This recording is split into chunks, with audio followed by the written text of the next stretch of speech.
তো দেখতে পাচ্ছেন আমি কাঁচকলা দিয়ে কার্পু মাছ দিয়ে রান্না করছি। তো কিভাবে আমি রান্না করলাম কাঁচকলাটা সেটাই আপনাদেরকে আমি দেখাবো। তো চলুন দেখা যাক ভিডিওটা।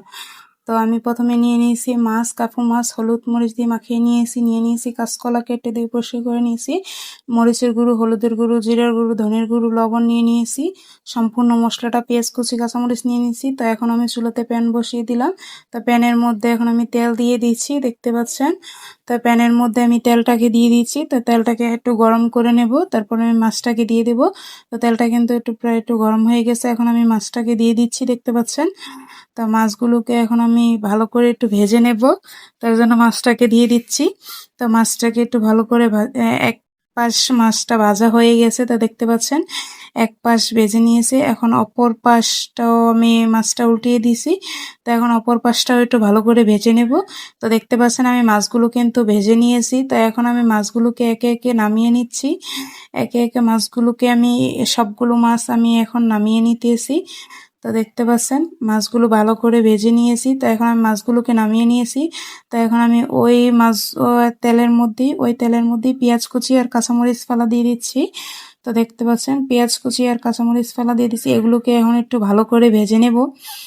পেঁয়াজটাকে একটু ভালো করে ভেজে নেব। তো দেখতে পাচ্ছেন পেঁয়াজটা একটু ভালো করে ভেজে নিই, তার সাথে দিয়ে দিচ্ছি পেঁয়াজ বাটা আর আদা রসুন বাটা। তো এগুলোকে একটু ভালো করে ভেজে নেব, যাতে আদা রসুনের কাঁচা স্মেলটা চলে যায়। তো যার জন্য একটু ভালো করে ভেজে নেব। তো দেখতে পাচ্ছেন একটু নেড়ে চেড়ে ভালো করে আমি ভেজে নিতেছি। তো দেখুন আমি ভালো করে ভেজে নিয়েছি, এখন আমি অল্প পরিমাণে একটু পানি দিয়ে দিলাম। তো এখন আমি বাকি মশলাগুলো অ্যাড করে দেব, মরিচ, হলুদের গুঁড়ো, ধনের গুঁড়ো, জিরের গুঁড়ো, লবণ, এখন আমি সব কিছু অ্যাড করে দিছি। তো এটাকে এখন আমি ভালো করে নেড়ে চেড়ে মিশিয়ে নিচ্ছি, এটাকে এখন আমি কষিয়ে নিব। তো দেখতে পাচ্ছেন মশলাটা কিন্তু কষানো হয়ে গেছে। তো এখন আমি কেটে রাখা আলু আর কাঁচকলাটা দিয়ে দিচ্ছি। তো দেখতে পাচ্ছেন এটাকে এখন আমি ভালো করে মশলার সাথে মিশিয়ে নিব, কাঁচকলাটার আলুটা, যাতে মশলাটা ভালো করে কলার সাথে মেশে। তো এগুলোকে এখন আমি নেড়ে চেড়ে ভালো করে আমি মিশিয়ে নিচ্ছি। তো দেখতে পাচ্ছেন নেড়ে চেড়ে মিশিয়ে নিয়েছি। তো এখন আমি অল্প পরিমাণে একটু পানি দিয়ে ঢাকনা দিয়ে ঢেকে দেব। তো দেখতে পাচ্ছেন অল্প পরিমাণে পানি দিয়েছি। তো এখন আমি ঢাকনা দিয়ে কিছুক্ষণ রান্না করে নেব। তো দেখতে পাচ্ছেন আলুটা কিন্তু কাঁচকলাটা কিন্তু আমি কষানো হয়ে গেছে। তো দেখতে পাচ্ছেন এটা কিন্তু আমি ভালো করে কষিয়ে নিয়েছি, তো প্রায় সিদ্ধ হয়ে গেছে। তো এখন আমি এটাকে নেড়ে চেড়ে দিচ্ছি। তো এখন আমি পানি দিয়ে দেব। তো দেখতে পাচ্ছেন এটা কষানো হয়ে গেছে, এখন আমি 1 মগ পরিমাণে পানি দিয়ে দিচ্ছি, দেখতে পাচ্ছেন। তো আমি আরো হাফ কাপ পানি দিয়ে দিলাম, তো টোটাল 1.5 মগ পানি দিয়ে দিলাম। তো এখন আমি এটাকে নেড়ে চেড়ে ভালো করে একটু নেড়ে চেড়ে দিচ্ছি। এখন আমি ঢাকনা দিয়ে এটাকে ঢেকে রাখবে।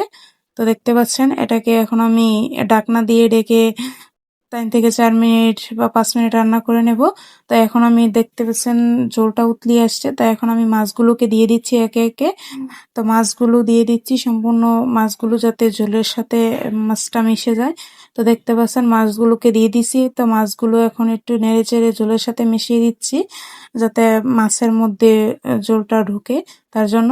এখন আমি এটাকে একটু ঢাকনা দিয়ে ঢেকে 2 থেকে 3 মিনিট রান্না করে নেব। তো দেখতে পাচ্ছেন আমার কলা তরকারিটা কিন্তু প্রায় রান্না শেষের দিকে। তো এখন আমি ধনেপাতা কুচি দিয়ে দিচ্ছি। তো দেখতে পাচ্ছেন ধনেপাতা কুচি দিয়েছি। এভাবে যারা কলা রান্না করে খাননি তারা অবশ্যই একবার ট্রাই করে দেখবেন। এভাবে কিন্তু কলা রান্না করে, কাঁচকলা রান্না করে খেলে মাছ দিয়ে খুবই ভালো লাগে। তো ভিডিওটা কেমন লেগেছে অবশ্যই